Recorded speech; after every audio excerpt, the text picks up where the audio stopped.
आप देख रहे हैं टुडे न्यूज़ 24। आज माननीय सुप्रीम कोर्ट का चंडीगढ़ के मेयर चुनाव में ऐतिहासिक फैसला आया है।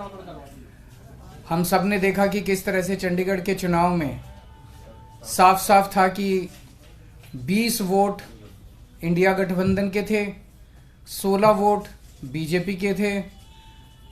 20 में से 8 वोट किस तरह से इंडिया गठबंधन के वोट गलत तरीके से इनवैलिड डिक्लेयर कर दिए गए और इंडिया गठबंधन के कैंडिडेट कुलदीप कुमार को हारा हुआ डिक्लेयर कर दिया गया, बीजेपी के कैंडिडेट को जीता हुआ डिक्लेयर कर दिया गया।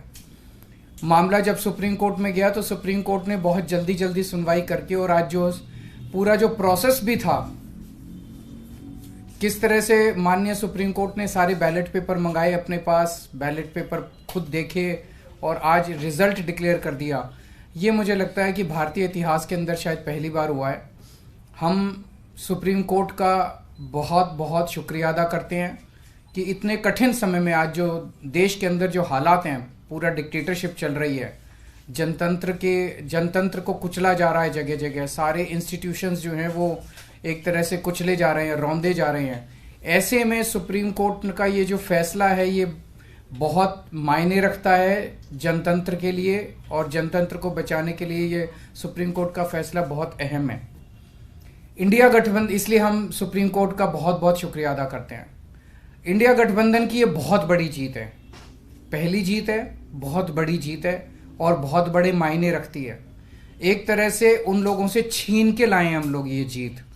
उन लोगों ने तो चोरी कर लिया था ये चुनाव, उन लोगों ने तो वोट चोरी कर लिए थे, लेकिन हमने हार नहीं मानी। हम आखिरी समय तक लड़ते रहे, संघर्ष करते रहे और अंत में हमारी जीत हुई। तो ये पूरे देश के लिए, इंडिया गठबंधन के लिए बहुत बड़ी जीत है और बहुत बड़ा संकेत देती है देश को। जो लोग कहते हैं कि बीजेपी को हराया नहीं जा सकता, बीजेपी को हराया जा सकता है, एकता से हराया जा सकता है, अच्छी प्लानिंग और स्ट्रेटेजी से हराया जा सकता है और मेहनत से हराया जा सकता है। ये इस चुनाव के नतीजों ने साबित कर दिया। तो मैं इंडिया गठबंधन के सभी पार्टनर्स को बहुत बहुत इसके लिए बधाई देता हूँ। चंडीगढ़ के लोगों को बधाई देता हूँ, जिनको चंडीगढ़ के लोगों की एक तरह से जीत हुई। चंडीगढ़ के लोगों ने तो नतीजा यही दिया था कि भाई इंडिया गठबंधन का कैंडिडेट मेयर बनना चाहिए, लेकिन उन्होंने चोरी कर लिया चुनाव। तो एक तरह से जनता की हार हो गई थी, लेकिन अब जनता की जीत हुई है और पूरे देश की जीत हुई है। पूरे देश ने देखा कि किस तरह से बीजेपी ने यह चुनाव चोरी किया। इस चुनाव में 36 वोट थे टोटल, बीजेपी के, कांग्रेस के, आम आदमी पार्टी के, अकाली दल के 35 काउंसलर और 1 मेंबर ऑफ पार्लियामेंट, 36 वोट थे। उन 36 वोट्स की काउंटिंग में बीजेपी वालों ने 8 वोट चोरी कर लिए, 25% वोट चोरी कर लिए 36 के अंदर। सोचो, अभी कुछ दिन के बाद देश का बड़ा चुनाव होने वाला है, उसमें 90 करोड़ वोट हैं। अगर ये 36 वोट में से 25% वोट चोरी कर सकते हैं, 90 करोड़ वोटों में ये कितने वोटों की चोरी करेंगे, सोच के भी रूह कांप उठती है, रोंगटे खड़े हो जाते हैं। सुनते तो थे कि बीजेपी वाले गड़बड़ करते हैं, सुनते तो थे कि बीजेपी वाले बदमाशी करते हैं, वोटों की चोरी करते हैं, पर कभी कभी मन खराब थी कि चंडीगढ़ के चुनाव के वक्त सीसीटीवी कैमरे लगे हुए थे और सीसीटीवी कैमरों के अंदर इनका सारा का सारा रंगे हाथों ये लोग पकड़े गए, सारा इनका कुकर्म पकड़ा गया। इससे साफ जाहिर है कि कितने बड़े स्तर के ऊपर ये वोटों की चोरी करते हैं। अब बड़ा मसला ये है, पूरे देश को सोचना पड़ेगा कि अगर जनतंत्र नहीं बचेगा तो कुछ नहीं बचेगा। आज जितनी कॉन्फिडेंस के साथ ये कह रहे हैं 370 सीट आएंगी, 370 सीट आएंगी, एक तरह से देश के लोगों को चैलेंज कर रहे हैं ये लोग कि तुम्हारे वोट की जरूरत नहीं है हम लोगों को, हमारी तो आ रही है 370 सीट। तुम्हारे वोट की जरूरत नहीं है हम लोगों को, हमारी तो आ रही है 370 सीट।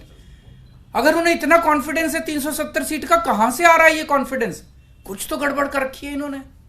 और जिस देश, अगर किसी देश के अंदर चुनाव के पहले पार्टियां साफ साफ कहना चालू कर दे हमें वोट की जरूरत नहीं है, हमें लोगों की जरूरत नहीं है, उस देश के अंदर फिर जनतंत्र बहुत बड़ा खतरे में है।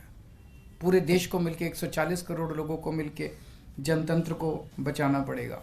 इससे ये भी साफ है ये लोग चुनाव जीतते नहीं हैं, ये लोग चुनाव चोरी करते हैं। आज ये पूरे प्रकरण ने, चंडीगढ़ के पूरे चुनाव ने इन लोगों को बेनकाब करके पूरे देश के अंदर बेनकाब कर दिया इन लोगों ने।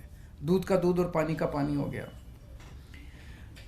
मैं फिर से एक बार इंडिया गठबंधन को बहुत बहुत बधाई देता हूं और माननीय सुप्रीम कोर्ट को बहुत बहुत शुक्रिया अदा करता हूं। अगर एक दो क्वेश्चंस आपके हैं तो। 3 पार्षद भी बीजेपी में चले गए, वो भी एक बड़ी चीज़ है कि इनका पूरा षड्यंत्र क्या था, कि षड्यंत्र था कि हमारे अब पार्षदों को तोड़ेंगे। ये चुनाव, जैसा मैंने कहा कि पहले तो पूरी कोशिश करते हैं ईवीएम में धांधली कर दो, इसमें धांधली कर दो, किसी भी तरह से चुनाव जी, अगर हार जाएं तो फिर ये काउंसलर्स को तोड़ना चालू कर देते हैं, एमएलएस को तोड़ना चालू कर देते हैं, सरकारें गिरानी चालू कर देते हैं, ईडी लगा देते हैं, सीबीआई लगा देते हैं, पैसे की गड्डियां फेंकते हैं उनकी तरफ, सब तरह से तोड़ने की कोशिश करते हैं। ये जनतंत्र थोड़ी है। सर, इस चुनावों ने दिखाया कि कैसे अगर आम आदमी पार्टी और कांग्रेस मिल जाए तो बीजेपी को हरा सकते हैं। मैंने अभी यही बोला। हुआ तो क्या पंजाब में भी आप इस पर? ये मैंने बोला कि किस तरह से अगर हम सारे लोग इकट्ठे हो जाएं, इंडिया गठबंधन के इस चुनाव ने एक बहुत बड़ा मैसेज दिया है। जो लोग कहते हैं कि बीजेपी को हराया नहीं जा सकता, बीजेपी को हराया जा सकता है अगर हम संगठित हो जाएं, एक हो जाएं, स्ट्रैटेजी से काम करें और मेहनत करें, हम बीजेपी को हरा सकते हैं। हमने ये चुनाव में हरा के दिखाया है। पंजाब में सोचेंगे दोबारा से? अभी नहीं, वो स्ट्रैटेजी जीतने की स्ट्रैटेजी है, आप उसमें चिंता मत करो, उसमें जीतेंगे।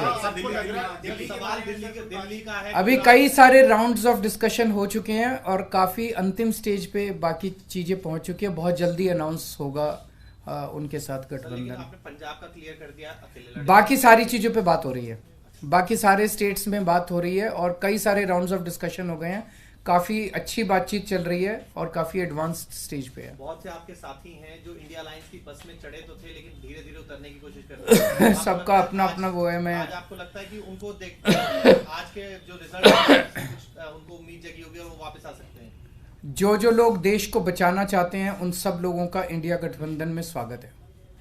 सर, आपको लग रहा है लार्ज स्केल रिगिंग भी लोकसभा के समय ये अपोजिशन को, इंडिया ब्लॉक को अब डर है, जिस तरह का पिछले कुछ दिनों में घटित हुई हैं चीजें? देखिए, ईवीएम को लेके बहुत प्रश्न उठते रहते हैं। जैसे मैंने बताया, इनकी मल्टीपल स्टेजेस हैं।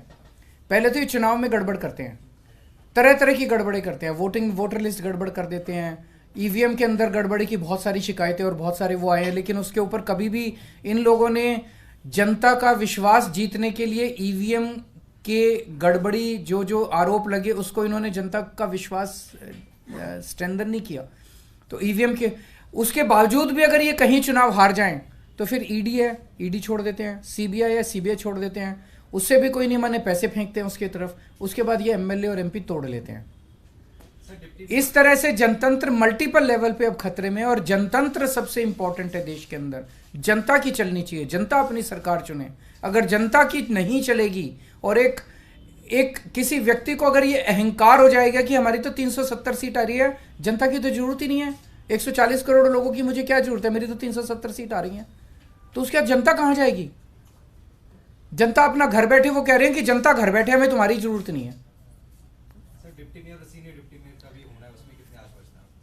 उसका मैं डिटेल्स पता करके बताऊंगा, क्योंकि मुझे नहीं पता अब लीगल क्या पोजीशन है। मेयर डिप्टी मेयर का चुनाव कराता है, तो चूंकि वो मेयर नहीं रहा, उसने चुनाव कराया, वो भी दोबारा